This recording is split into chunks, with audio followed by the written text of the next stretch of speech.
Did you know only 2% of people after 70 can still do the things that keep them strong, joyful, and truly alive? It's not about running marathons or lifting heavy weights. It's something far deeper, something that reveals how well you've cared for your body, your mind, and your spirit through the years. As we age, most people begin to slow down. They stop trying new things. They lose confidence in their physical strength, and many start to think that certain parts of life just aren't for them anymore. But there's always that small group who seem to defy time itself. They still move with purpose, laugh with energy, and carry a sense of life that you can feel even from across the room. Those are the 2% we're talking about today. In this video, we'll uncover the 8 things that only 2% of people over 70 can do. Some may surprise you. Others might challenge how you think about aging itself. But each one is a powerful reminder that growing older doesn't mean growing weaker, it means growing wiser in how you live. Now, let's get started. Number 1, the strength to stand up without support. One of the rarest physical abilities after 70 is being able to sit on the floor and stand up again without using your hands, arms, or knees for support. It sounds simple, but it's a quiet test of balance, flexibility, and strength that few can pass. Studies show that this small act strongly predicts longevity and overall health. When your body can lift and stabilize itself, it means your muscles, joints, and coordination are still working in harmony. But this is not just about muscle power, it's about control, the kind that comes from years of movement, mindful exercise, and an unwillingness to let the body stiffen with age. The 2% who can still do this don't wait for health problems to appear before they move every day to keep problems away. Take Helen, for example, a 78-year-old grandmother who starts every morning stretching and sitting on the floor to play with her great-grandson. She never calls it exercise, for her, it's just life. But those moments, reaching, bending, standing, are what keep her strong enough to live freely. You see, when you can stand up without using your hands, it's not just your legs that are strong, your heart, your balance, your awareness, they're all working together.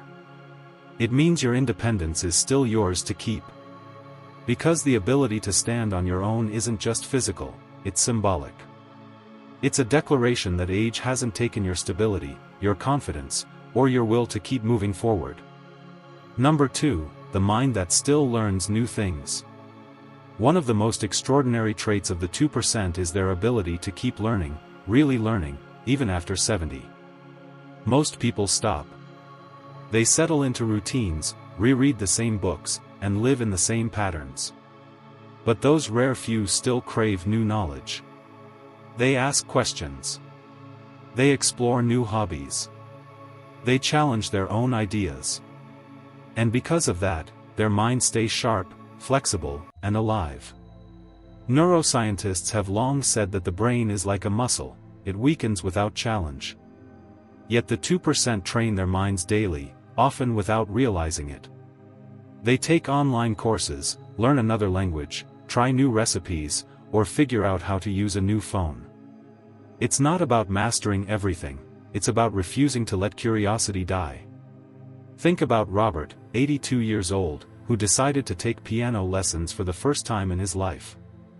His family thought it was silly, but within a year, he could play his favorite jazz standards.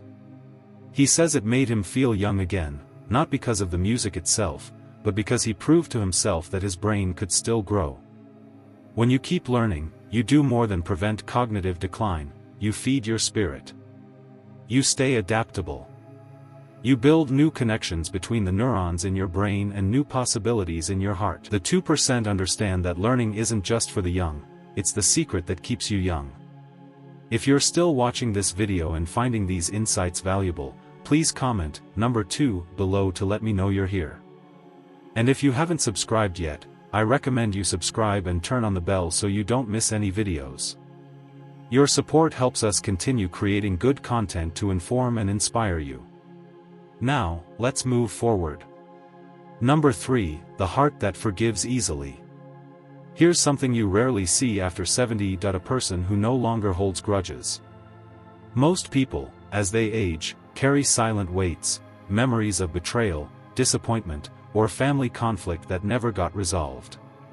But those who belong to the 2% have learned something powerful: peace matters more than pride. When you've lived long enough, you start realizing that resentment doesn't protect you, it poisons you. Anger keeps the mind tense, raises blood pressure, and steals sleep. But forgiveness frees you. It doesn't mean forgetting what happened or pretending it didn't hurt. It means choosing not to let that hurt own you anymore. I once met a man named Thomas, who at 81 finally reached out to a brother he hadn't spoken to in 30 years. They had argued about something small that grew into silence that lasted decades. When they finally met again, they didn't talk much about the past. They just sat on the porch, two old men laughing about how time had flown.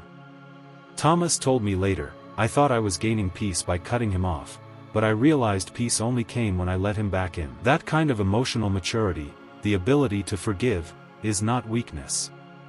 It's strength. It means your heart is still flexible, your ego is under control, and your wisdom has ripened.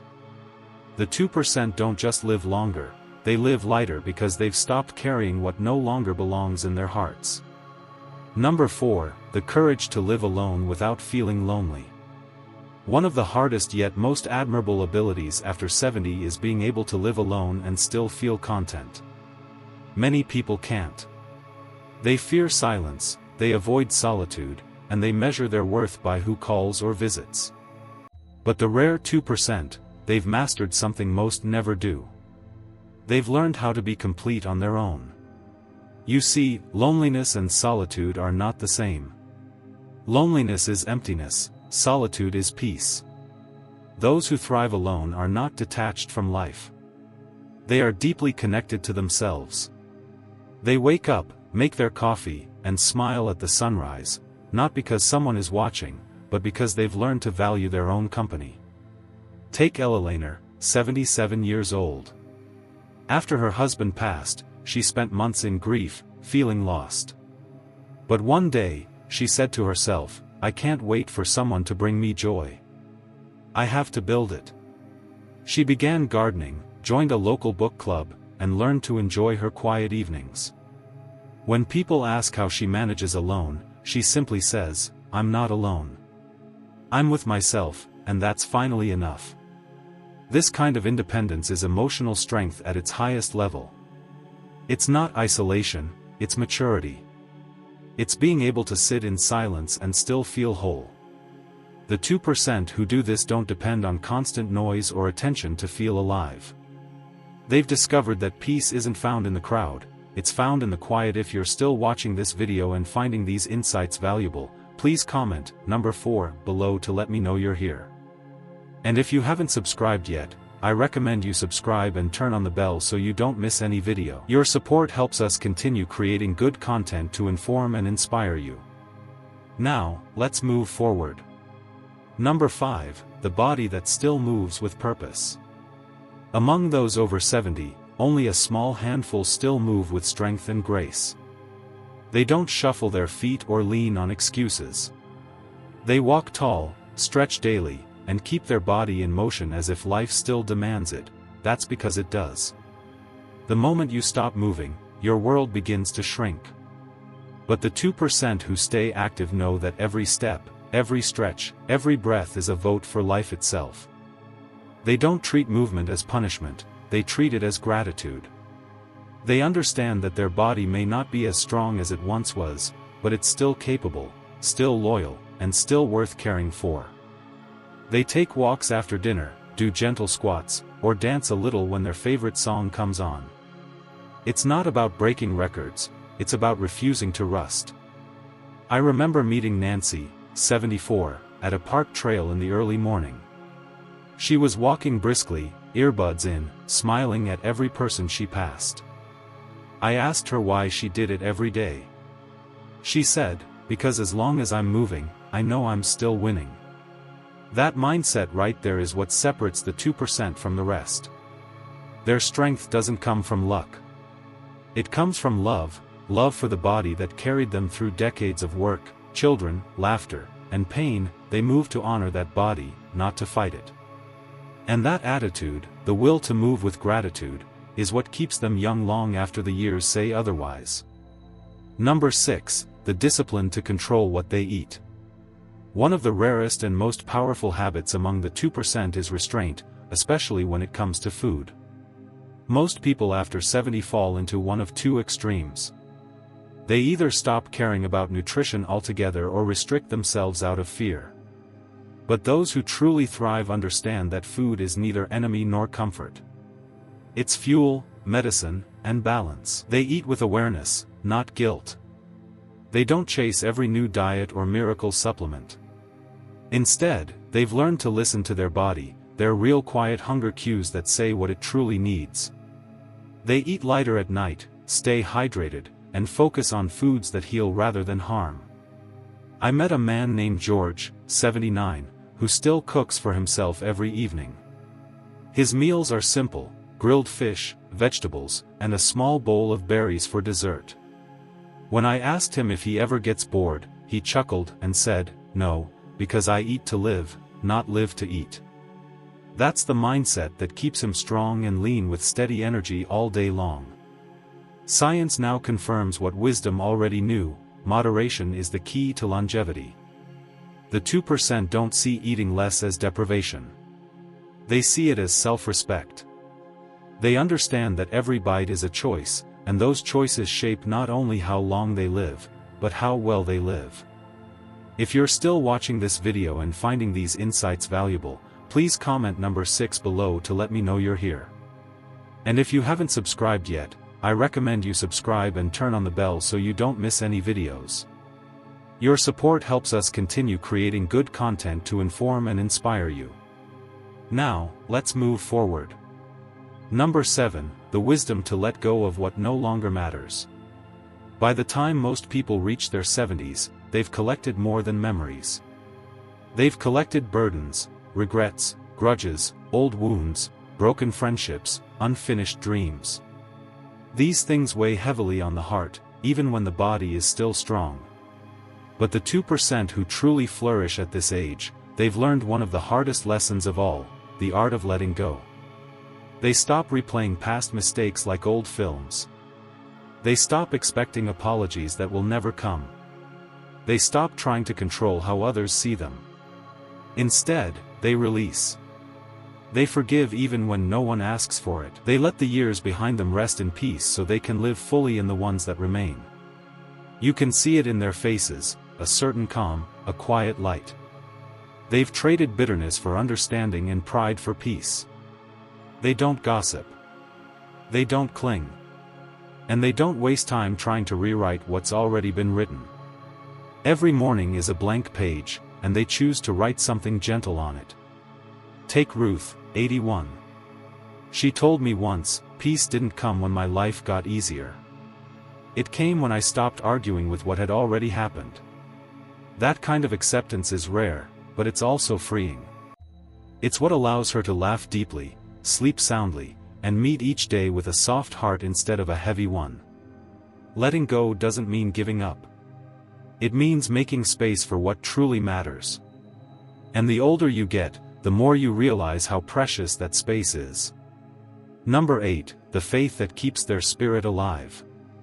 The final quality that defines the rare 2% isn't physical, it's spiritual.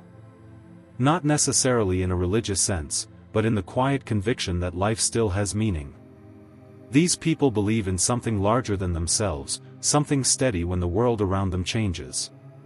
Whether it's faith in God, in love, or simply in the goodness of each new morning, this inner anchor gives them a calm that no medicine can provide. They don't wake up fearing the future. They wake up grateful for the present. They speak to life as an old friend, sometimes challenging it, sometimes thanking it, but always respecting it. When you spend time with them, you notice they're calm. They don't rush. They don't complain. They radiate a peace that comes only from trusting that everything will unfold as it should. I remember sitting with Harold, 85, at a nursing home garden. He said softly, "I stopped asking why things happen. Merely grow old from those who grow wise." The 2% don't live without pain, loss, or hardship. They simply refuse to let those things define them. Their faith gives them strength to face what others fear: change, loneliness, even death. And because of that, they live with more joy, more laughter, and more ease than people half their age. That inner peace, that quiet faith, is what keeps their spirit young even when their body isn't. It's the invisible reason why they stand out in every crowd, even if they never try to. I know thoughts, no. When you really think about it, growing older isn't what separates people. It's how they choose to live while they do. The rare 2% over 70 aren't lucky, gifted, or superhuman. They've simply made choices that most avoid: to stay curious, to move, to forgive, to simplify, and to keep believing that life still has something beautiful to offer. If you see yourself in even one of these traits, nurture it. You don't need to change everything at once. Just take one small step toward becoming stronger, calmer, and more at peace with yourself. Remember, it's never too late to join that 2%. What matters is the willingness to keep trying, to stay awake to life, even when others start to drift. And if you're watching this right now, it means you already belong to the group that still wants to grow. That's the spirit that keeps people young, no matter their age. Thank you for joining us today. We'd love to hear from you. Leave a comment below and share one thing you learned today and how you plan to use it in your life. Your thoughts are important to us, so don't hesitate to share them. Reading your comments gives us great motivation and encouragement. If you enjoyed this video and found it helpful, please like, subscribe, and share.